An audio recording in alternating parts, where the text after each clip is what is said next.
Taste లో good, సిటీలో street food, నగర వాసులను ఉవ్విళ్లూరిస్తున్న వీధి తినుబండారాలు. పూర్తి వివరాలకు చదవండి రేపటి సాక్షి దినపత్రిక. ఒక రాక్షస రాజ్యం నడుస్తోంది. ప్రజలు ఎన్నుకున్న ప్రభుత్వం కాదు కాబట్టి ఈవీఎంలు మేనేజ్ చేసి వచ్చిన ప్రభుత్వం కాబట్టి ఉన్నన్నాళ్ళు దోచుకునే కార్యక్రమం చేస్తామని చెప్పి పైన నుంచి కింది వరకు అంటే ఎమ్మెల్యేల స్థాయి నుంచి మొదలుకొని ముఖ్యమంత్రి స్థాయి వరకు కూడా అందరూ కూడా దోపిడీలు చేసే కార్యక్రమం జరుగుతోంది. చాలా దారుణం. మేనిఫెస్టోలో ఏమో సూపర్ 6లు, సూపర్ 7లు ఏమేమో మభ్యపెట్టి ప్రజలను ఒక్కటి అమలు చేయకుండా దాదాపు ఒక 30,000 కోట్ల రూపాయలు ఈ 100-110 రోజుల్లోనే అప్పు చేసి అది ఏమైందో తెలియదు. ఆ డబ్బులు మామూలుగా జీతాలు ఇచ్చేదానికి, పెన్షన్లు ఇచ్చేదానికి రాష్ట్ర ఆదాయం చాలు.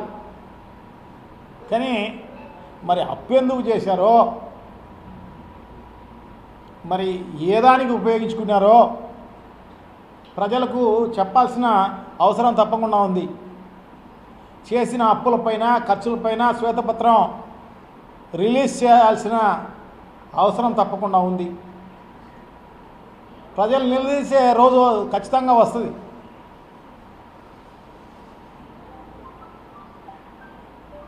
చాలా దారుణం. దీన్ని కప్పిపుచ్చుకునే దానికోసం ఏంటేంటో డైవర్షను పాలిటిక్స్ చేసుకుంటూ చేస్తున్న పరిస్థితి అంతా కూడా ప్రజలకు బాగా తెలుసు. ఏం చేస్తున్నావు, ఏం కథ అనేదంతా కూడా ప్రజలందరూ కూడా చాలా బాధపడుతున్నారు. ఇప్పుడు పశ్చాత్తాపడుతున్నారు వాళ్ళందరూ. అనవసరంగా పాలిచ్చే ఆవును పోగొట్టుకొని తన్నే గాడిదనో దున్నపోతునో తెచ్చుకున్నాం, ఏమిరా ఇది అని చెప్పేసి. ఒక పక్క దోపిడీ రాజ్యం జరుగుతోంది, దోచుకునే కార్యక్రమం జరుగుతోంది. రెండో పక్క వైఎస్ఆర్ కాంగ్రెస్ పార్టీ నాయకులను, కార్యకర్తలను వాళ్ళందరినీ అరెస్ట్ చేసే కార్యక్రమం అంతా కూడా జరుగుతోంది.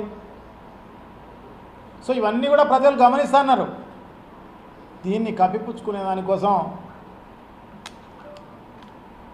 ఏమేమో డైవర్షన్ పాలిటిక్స్ చేసే కార్యక్రమం. అమరావతి అని చెప్తే గొప్ప రాజధానిని చేస్తాము, ఇంకొకటి చేస్తామని చెప్తే వరదల్లో పూర్తిగా మునిగిపోయిన పరిస్థితి. ఈరోజు ఇని అమరావతికి వెళ్ళాలంటే బోట్లలో వెళ్ళాల్సిన అవసరం ఉంది. సో దాన్ని కప్పిపుచ్చుకునే దానికోసం, అదే కాకుండా విజయవాడలో మొత్తం ఊరే మునిగిపోయే పరిస్థితి. జగన్మోహన్ రెడ్డి గారు ఆ రీటైనింగ్ వాల్స్ కట్టకపోయింటే దాన్ని డైవర్ట్ చేసుకునే దానికోసం ఒక బోటును,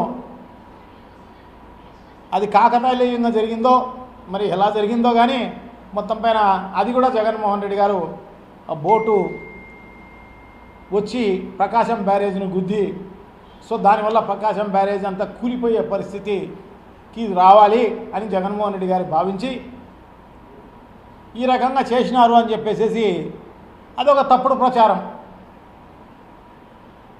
అది వారం 10 రోజుల్లోనే ఆ ఎక్స్పర్ట్లు వచ్చి వారం 10 రోజుల్లోనే రిపేర్ చేసినారు. అది మామూలు చిన్న ఇది ప్రమాదం. అది కూడా టీడీపీ వాళ్ళకు సంబంధించిన బోటే. ఎందుకంటే వాళ్ళ ప్రభుత్వం అధికారంలోకి వచ్చిందని పెద్ద ఎత్తున పండగ చేసుకున్నారు అదే బోట్లోనే వాళ్ళ నాయకులు, కార్యకర్తలు. దాన్ని కప్పిపుచ్చుకునే దానికోసం ఏంటంటే అబద్ధాలు. సో ఇంకా కప్పిపుచ్చుకునే దానికి కాదంబరి ఇష్యూ దాన్ని పెద్దదిగా చేసి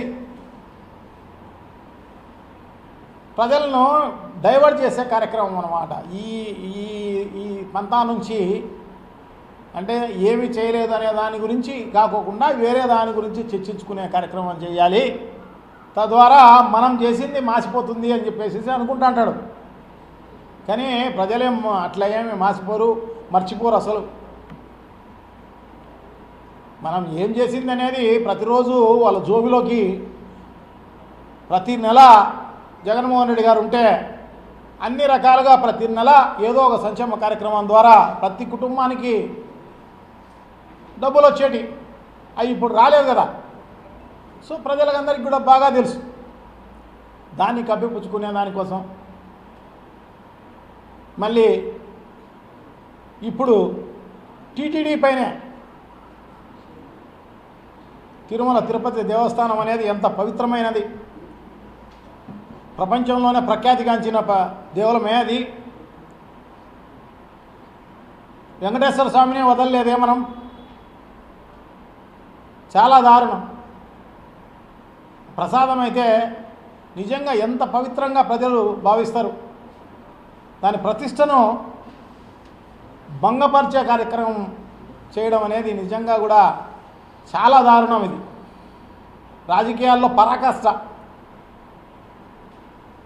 ఇంత నీచమైన పాలిటిక్స్ చేసే నాయకులు ఈ భారతదేశంలో కాదు కదా, ప్రపంచంలో కూడా ఎక్కడా ఉండరు.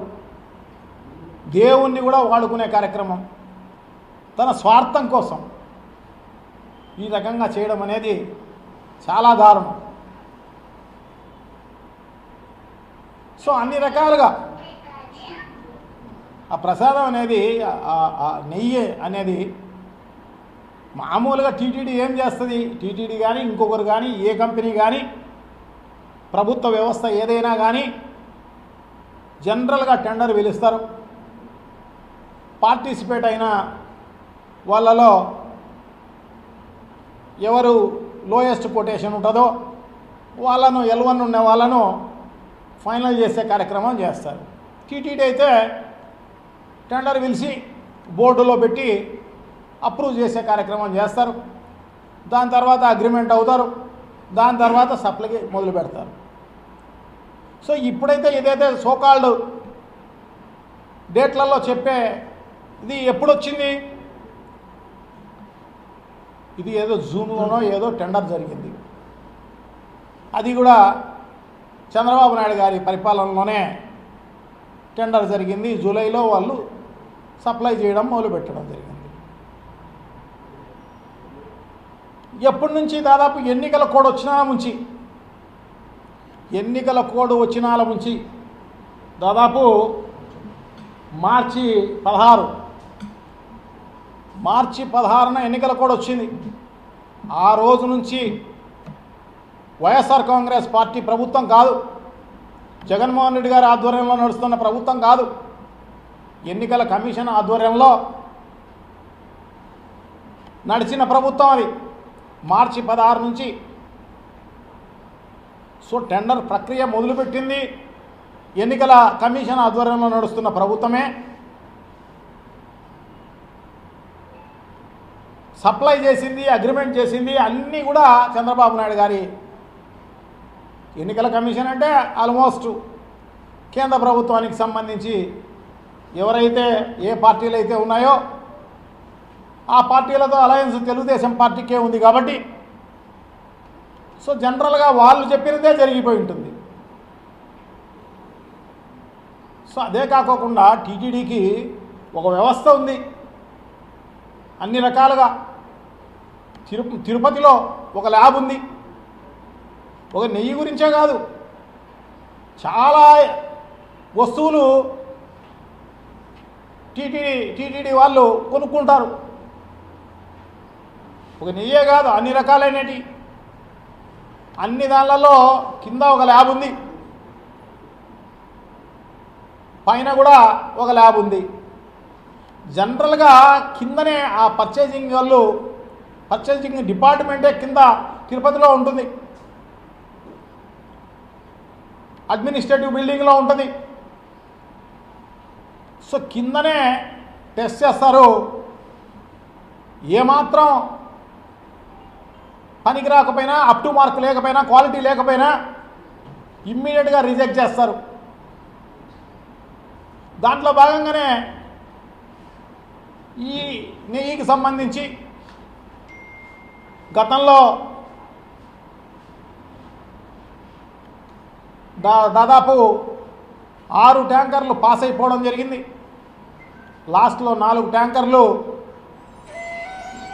ఏదో అనుమానం వచ్చి వాళ్ళు రిజెక్ట్ చేసిన పరిస్థితి అన్నమాట. సో దాన్ని జనరల్గా టీటీడీ వాళ్ళు central food technology and research ఇన్స్టిట్యూట్కు, అంటే CFTRI మైసూరు వాళ్ళకు పంపిస్తారు జనరల్గా. దీన్ని మాత్రం NDDB అంటే నేషనల్ డైరీ డెవలప్మెంట్ బోర్డు, ఈ బోర్డుకు పంపించడం జరిగింది స్పెషల్గా దీనికి. దానికంటే ముందేం జరిగింది, శ్యామలరావు గారు ఇప్పుడున్న ఈఓ గారు ఈ తిరుపతిలో ఈ నేషనల్ డైరీ డెవలప్మెంట్ బోర్డుకు ఎవరైతే చైర్మన్ ఉన్నారో Manish Shah, doctor Manish Shah, X chairman కూడా వచ్చింది, ఆమె పేరు వర్షా జోషి. వీళ్ళతో మీటింగ్ ఉన్న ఫోటో కూడా వచ్చింది. సో ముందు రోజు ఆ NDDB వాళ్ళతో మీటింగ్ జరిపి, సో వాళ్లకు ఈ రిపోర్ట్ కోసం పంపించడం జరిగిందన్నమాట. అంటే ఎంత గుడుపుటాని జరిగి ఉండాలి.